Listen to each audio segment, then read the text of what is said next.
Hey everyone, Anarch here, and this is another episode of Anarch Abridged.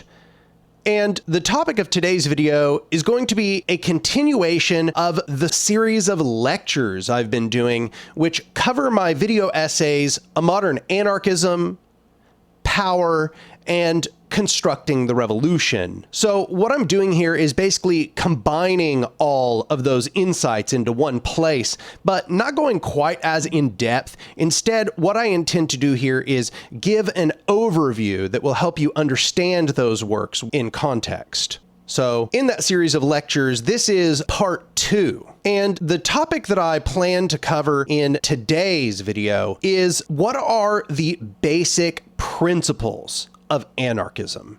So last time I talked about the basic principles of power and power structures, and it was pretty clearly suggested which of those kinds of power structures that anarchists might prefer. However, today what I'm going to do is I'm actually going to talk about why they prefer them. I'm also going to lay out the base principles of the anarchist political analysis. So in my work, I've boiled down the anarchist analysis to 3 basic pillars, you might say. The first is that means cannot be disentangled from ends.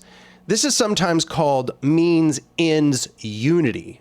This one can be hard for people to understand sometimes, because it either sounds incredibly trivial or very controversial. And I think it has a lot to do with how you interpret it. So I'll just be completely clear about what I mean about means-ends unity. And that is, means which are contrary to your ends cannot achieve your ends. If you want to put in place some system or set of rules, you are not going to get to that system or set of rules by putting in place a contrary system or set of rules. You are essentially sabotaging yourself by doing that. I believe it's Rudolf Rocker that uses an organ metaphor.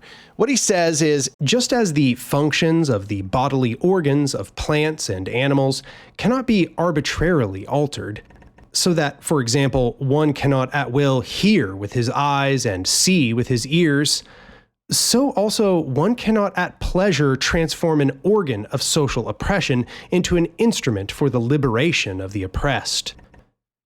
So what does that mean practically? Well, practically it means that if we want to achieve a particular goal, then we need to build structures which are consistent with the goal that we want to achieve. And once again, for a lot of people that sounds trivial. However, you might be shocked to find that this is not at all trivial. In fact, many people have very contradictory notions of how they're going to get to their goals. So, for example, there are lots of people that say what they're trying to do is get to a sort of utopian society, a society of harmony. But the way they say they're going to get there is through creating some extreme apparatus of domination and authoritarianism. However, apparatuses of authoritarianism and domination famously do not produce utopic results. In fact, they usually produce hellish societies that collapse under their own weight. And the more formed on domination that these structures are,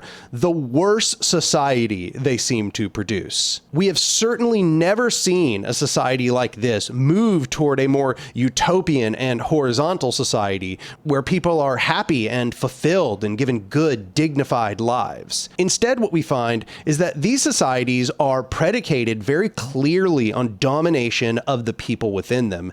So people within those societies become like robots or automatons, and this makes them miserable.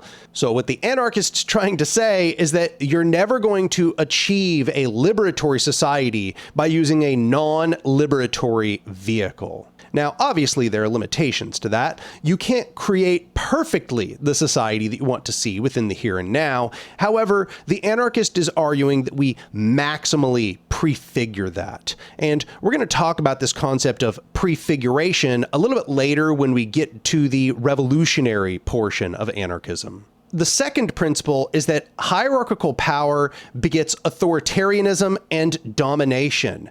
And that was actually what my first video was pretty well devoted to demonstrating. What this principle is trying to tell us is that hierarchical power cannot be disentangled from these things. There's no way to create a hierarchical power which is not principled upon authoritarianism and domination. Because, as I think most of you are probably aware, the majority of political systems are trying to argue for some form of hierarchical power, but they're all trying to argue that they're not going to do it through authoritarianism, that they're not going to dominate their subjects. What the anarchist is saying is that it is actually impossible to build a hierarchical system which does not monopolize the power of society within the hands of very few people and does not dominate its subjects. That is part of its very nature, and that if it has those features muted to begin with, over time, it is going to move more and more towards the exaggeration of those features.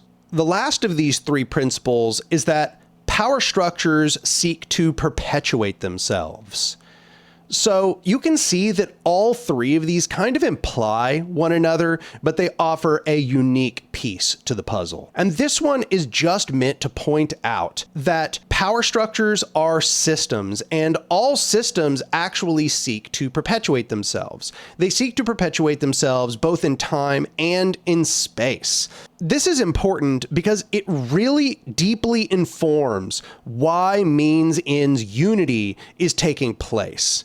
Because if you create a power structure which is hierarchical, that hierarchical power structure is going to seek to perpetuate itself in time, aka to not be eliminated or to be destroyed, and it is going to seek to perpetuate itself in space. That is to say, it's going to seek to expand and subsume territories around it. Now, if you're planning to create a hierarchical power structure, this may not sound so bad, but for those of us who want a liberatory world, that is actually explicitly against our interests.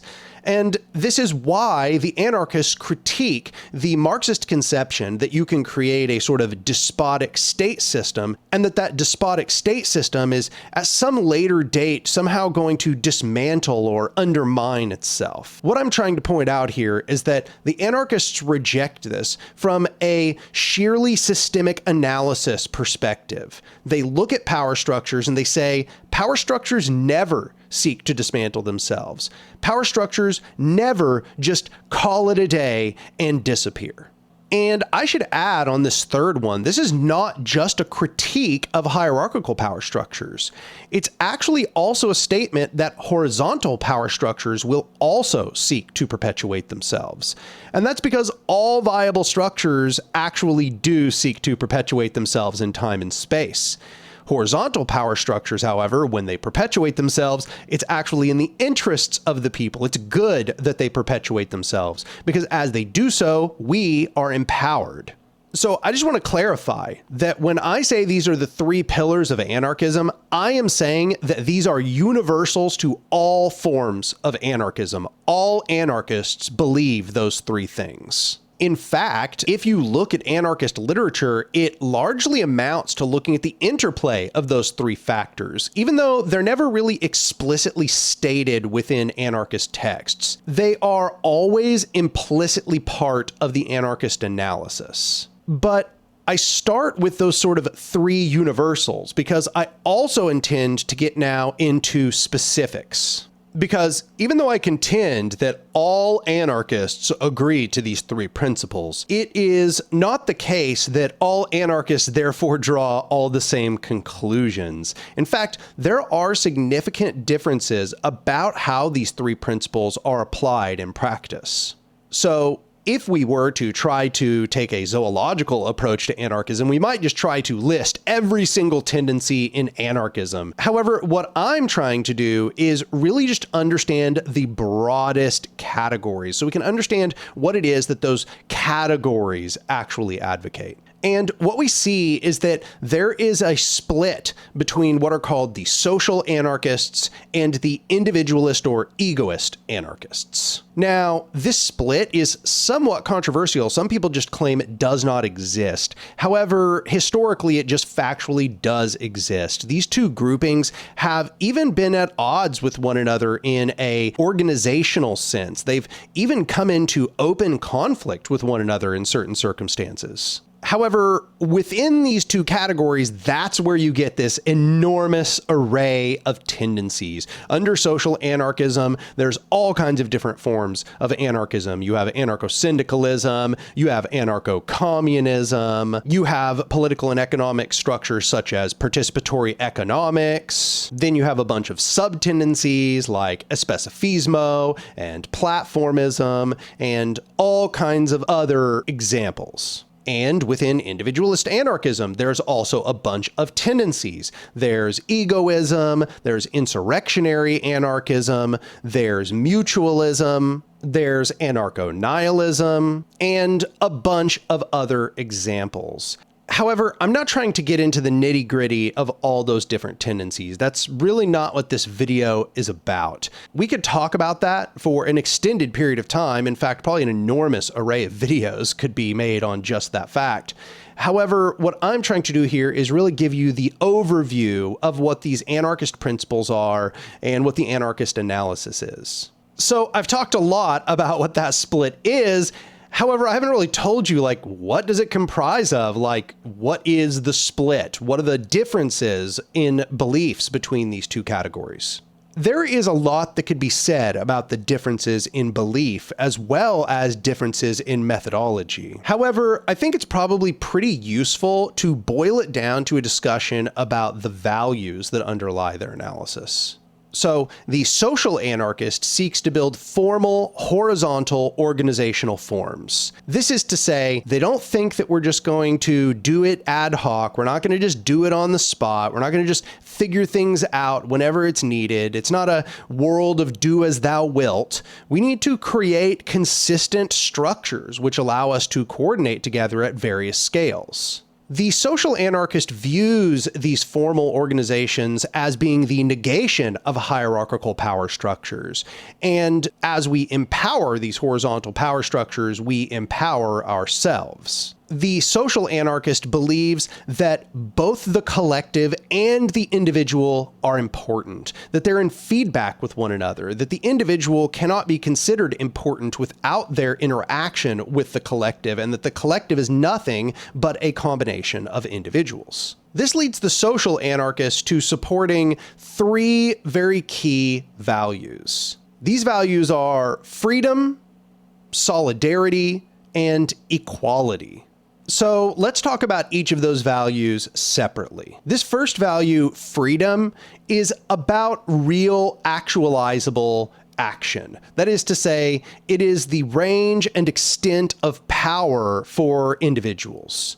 And the social anarchist believes that one can really not have freedom, therefore, unless they are embedded in a collective endeavor. They know themselves and they expand their range of possible actions through their interaction with the community, through their interaction with the rest of society. This is to say, they're not seeking a negative freedom. Freedom for the anarchist, it's not about not being imposed upon. Because if you take that to its maximum extent, you end up just living in a hut in the middle of the woods.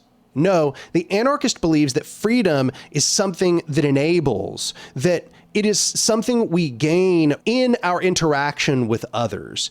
You know, think about the fact that right now, I'm able to speak with you through this camera because somebody somewhere else created a camera that I can now use to speak to you. That expanded my freedom of action. The anarchists are basically just saying that we are most free when we have a society which enables us to do the most kinds of things.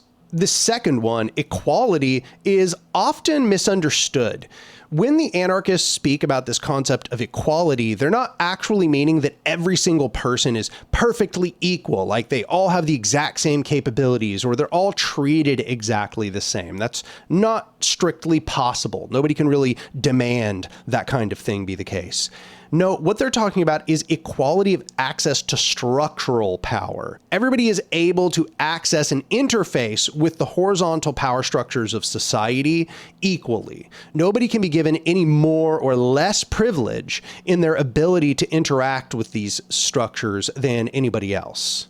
So one might notice that this is part of the justification for anarchists opposing representation and opposing representative democracy. In representative democracy, there's unequal access to structural power. Whereas we all have to vote in order to get something done, the people who are voted in as representatives have almost all the structural power. They're the ones that are actually able to propose and amend legislation. They have that kind of extraordinary power in that sense. You can also see unequal access to structural power in the private entity. In the private entity, only the owner has access to the structural power of that workplace or the means of production that are accordant to it. And what that means is that there is not equal access to structural power. So the anarchist also opposes this form of the corporation. Lastly, there's the value of solidarity. So I think most people are pretty familiar with this word solidarity, and we kind of understand it to be synonymous with camaraderie or comradeship.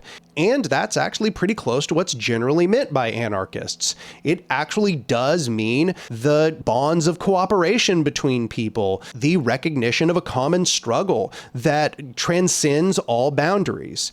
The anarchist seeks to expand this principle of solidarity to all peoples across the planet and seeks to create a solidaric society, a family of humanity that we all cooperate together with common interest. So these are the three values of social anarchists. What are the values of individualist anarchists? Well, let's start by saying that individualist anarchists usually see any form of formal power structure as being a risk, as being something that they are afraid will recatalyze or reconcentrate power. The way they look at it is that the formal organization, it seeks to perpetuate itself over time, as we've said, and in doing so, it may perpetuate itself at the expense of the people that are both within it and possibly affected by it more broadly.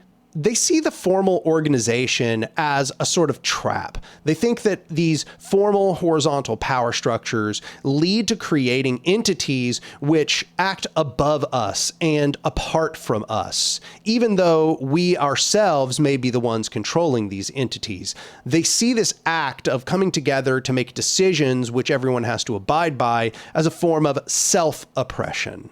So recall that we said the social anarchist believes that the collective and the individual must be treated with equal importance, that the individual is enriched and empowered by their interaction with the collective, and the collective can only be really understood as a combination of a bunch of individual actors. And therefore, these two things really can't be separated from one another. They rely on one another, and they both have particular needs that have to be met. Well, the individualist anarchist disagrees with that. The individualist anarchist is generally only concerned with the individual. They generally have a more negative conception of freedom. They don't think that that positive conception of freedom that I offered earlier is a correct understanding of freedom. They do see freedom as a negative freedom. They understand that freedom is freedom from fetters. It is the right to not be imposed upon. And they believe that this right to not be imposed upon sort of overwrites everything else. Accordingly, their values are the unique and ownness. So the unique and ownness were both created by thinker Max Stirner, and they're not always explicitly present within individualist anarchist texts. However, you'll notice that nonetheless, they end up being part of the analysis, even if they're not explicitly referred to as such. So what is the unique? It is this sort of ineffable, unnameable uniqueness of every individual agent. You can't really make a list of everything that makes an agent unique. You can't go into detailing all of the properties of their personhood, all of their tendencies, every single thing that makes them different from everyone else. Instead, we're really just kind of stuck saying, they're unique. They have a different set of properties from other things. This then also stands in as a kind of concept of the self. Especially for Stirner, this unique is the self. Those unique portions, everything about that being that makes them that being. This is what the self is. And this self does not want to be regimented, does not want to be simplified, does not want to be equalized to all other things. It wants to fulfill its uniqueness. This then leads us to the second value, which is ownness. And ownness might be considered the extent of the self. That sounds probably kind of weirdly spiritual, but it actually amounts to being very Buddhist. That is to say, Stirner believes that ownness, or the extent of the self, goes outside of our body. It includes those things and people we interact with. So he's not claiming that we have a sort of private ownership over those things, which is easy to misinterpret in his texts. He's saying that those things are part of us. The things we love are part of us. The things we interact with are part of us. And therefore, this more individualist analysis is able to kind of subsume something a little more interpersonal. That is to say, a lot of the time, the individualist anarchists are able to conceive that their ownness also comprises interpersonality. So this leads a lot of individualist anarchist analysis to being about the individual and interpersonality. So I should say, for my part, of those two, I am a social anarchist. I think that what I presented as the arguments for the social anarchist are a lot more important for understanding how power works in society than those latter principles. However, in my conception, we get the most robust analysis when we just take all of those values seriously at the same time. In fact, remember, the social anarchist perspective is that the collective and the individual are both simultaneously important. So these values that are offered by the individualist anarchists of the unique and ownness, of course, these things are going to be present in the social anarchist perspective. And we would do well to consider that these things are important, that we don't want to tread over the unique, that we don't want to contract the extent of people's ownness. And so in my work, I say, why not just take all 5 of these values on board? So here I've talked mostly in terms of these sort of historical, political, theoretic perspectives of the anarchists. However, in this video, I'd also like to bring this back around to the systems analysis I started us with in the first part of this lecture series. Because what I've found is that these principles that I just named, these all have direct corollaries within systems theory. And more than that, these principles are essentially the base principles that lead a system to exhibiting what we call emergence. So what is emergence? Emergence is, to put it shortly, when a system acts as more than the sum of its parts. Think in terms of agents and components. You imagine that if we took 5 components, that they aren't going to act any different from 1 + 1 + 1 + 1 + 1, right? They aren't going to exhibit new special characteristics in that process. They are just the sum of the parts. Well, what emergence is when a system no longer functions as just the sum of its parts. Emergence is one of the most important things in the entire universe, but nobody really talks about it. Emergence is essentially what leads particle systems to agglomerating together into molecules. It's what leads molecules to agglomerating together into larger metascale chunks of matter. It's what leads matter to slowly evolving into this form of life. It's what leads life into this system of evolution and its embeddedness in an ecology. All of these are examples of the previous scale being subsumed by some new metascale process that is more than the simple sum of the parts of the previous system. So this process of emergence is kind of miraculous, actually. We take it for granted because it's already happened at all of these different scales and stratas. We don't sit around wondering at the fact that particles became molecules and molecules became stuff. That's just something we take for granted as being the case. However, if we'd been watching the universe since its very beginning, we would absolutely understand the miraculous nature of those phenomena taking place. So why do I bring this up? Well, I bring this up because the principles that systems theory has concluded lead to emergence are essentially all the principles that anarchists are advocating for. But anarchists are advocating those principles at the power structural level.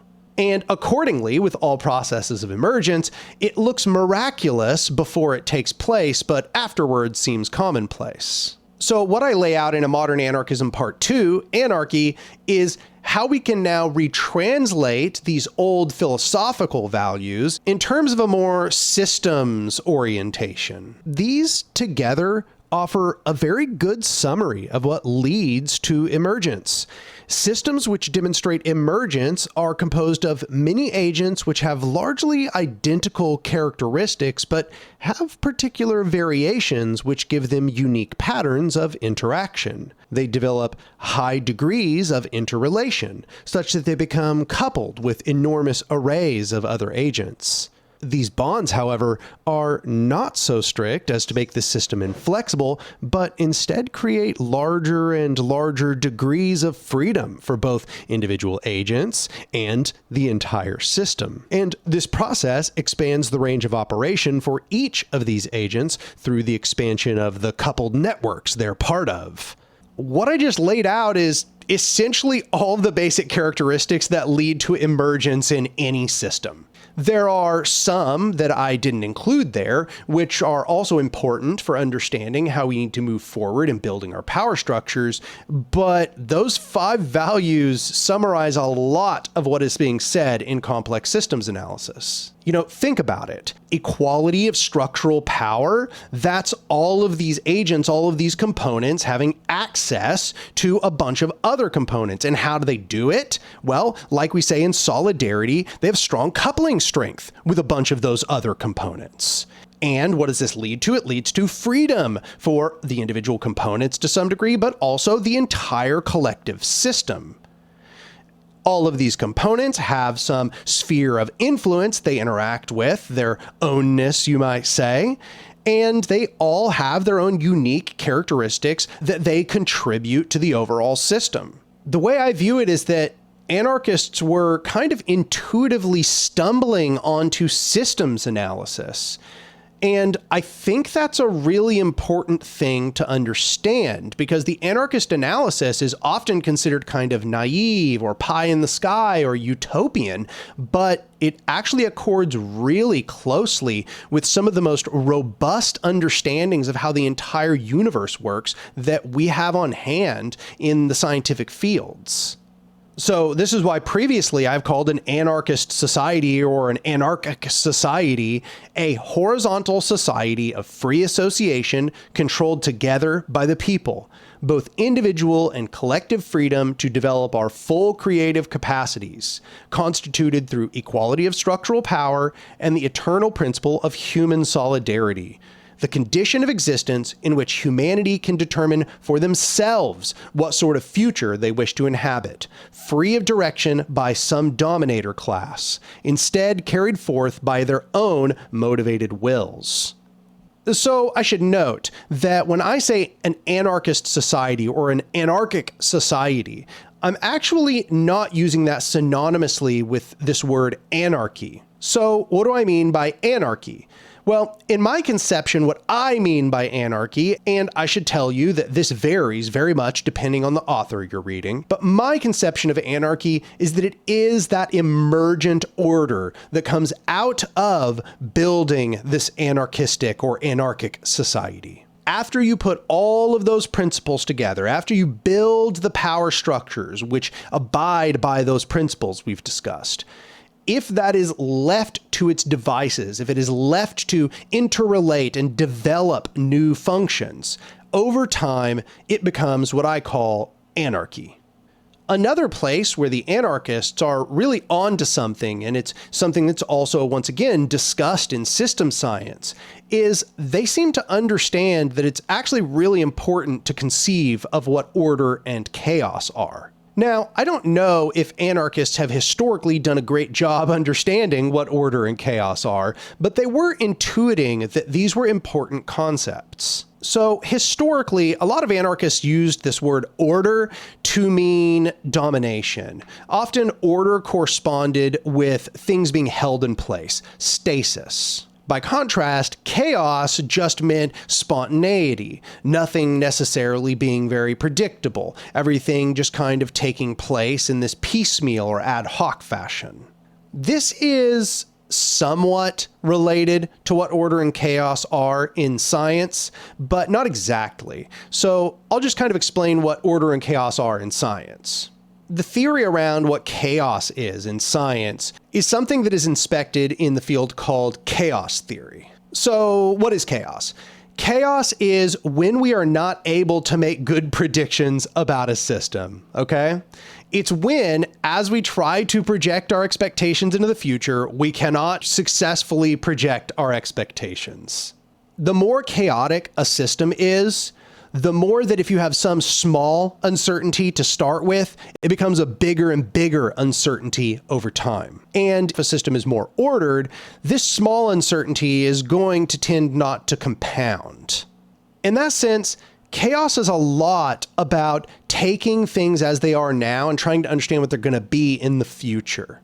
So here's the interesting thing. You might think that I'm an anarchist, so I'm going to advocate for chaos.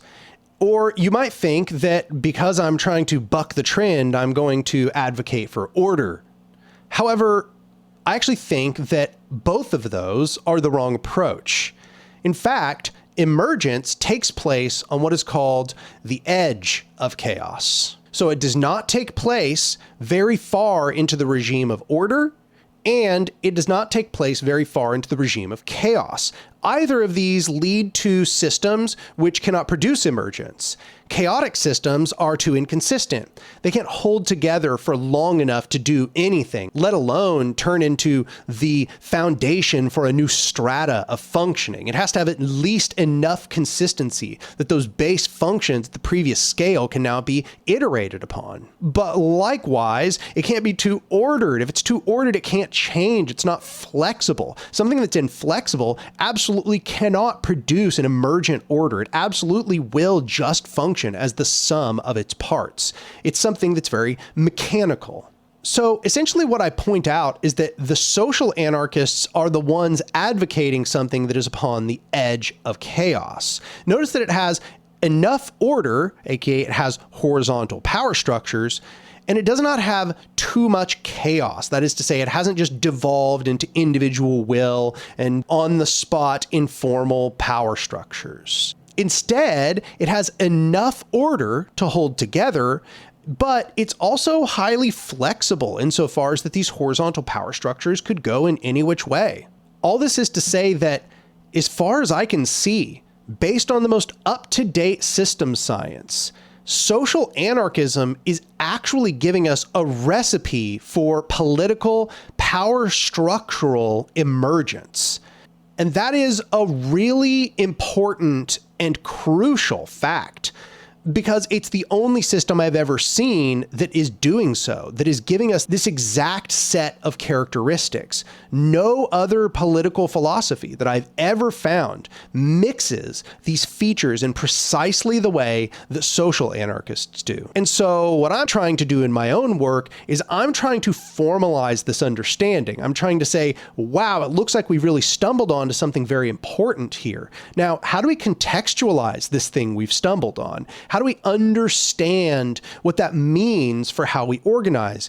If this is the case, then clearly there are right and wrong ways to do things. There is then clearly going to be more consistent ways to create the sorts of power structures that are being described. So in my mind, what that means is we have a few topics left to discuss. First of all, when we take all of these principles that I've just described and we put them together, what does that suggest for the things we have to put in place in our anarchic society in order to be capable of emergence? That's probably what we're going to talk about next time. We also have to discuss, how do we go from here to there? In other words, how do we do revolution? Because it seems really important that if we agree that there is means, ends, unity, and we now know these very strong systemic principles back us up in the things we say we want to create, well, how do we put them into practice? Lastly, we'll probably end up discussing how we might form organizations which are consistent with these principles, really getting into the nitty-gritty of how you put those organizations together. That's actually the topic of part 4 of A Modern Anarchism. if you'd like to get ahead on those topics, you can go over to A Modern Anarchism parts 1, 2, and 3, and you can just watch those because they actually answer almost all of this. After all I'm doing is a summary of the things that I've already discussed in those videos. However, I think that's about it for today's video. So let's just kind of wrap it up there. I just want to say that if you've watched this long, I appreciate it. You should like the video. Go down below, tell me what you think, leave a comment, subscribe to the channel if you've been given numerous of my videos. If this is like the third or fourth or fifth time you've been recommended one of my videos, you should go subscribe because this is the stuff that I do on the channel. Lastly, if you appreciate the work that I'm doing on this channel, if you think it's important, you should go over to my Patreon, which is patreon.com/anarch, and become a patron for any amount. You can become a patron for $2, $5, $7, $10, or $20. I think those are the tiers. Anyway, if you become a patron for any of those amounts, you'll get access to the Anarch Discord server where we have a really wonderful community where we discuss all kinds of things. We talk about like general subjects and current events and theory and praxis and all kinds of other things. We have a fantastic community there that I really think you will enjoy and want to be part of. But I think that's about everything I wanted to say. I won't belabor the spiel any longer than I have. This series of lectures is clearly going to go on for several more videos, and then I will return to the liberation in action videos most likely. Anyway, that's about it for today's video. I'll see y'all next time.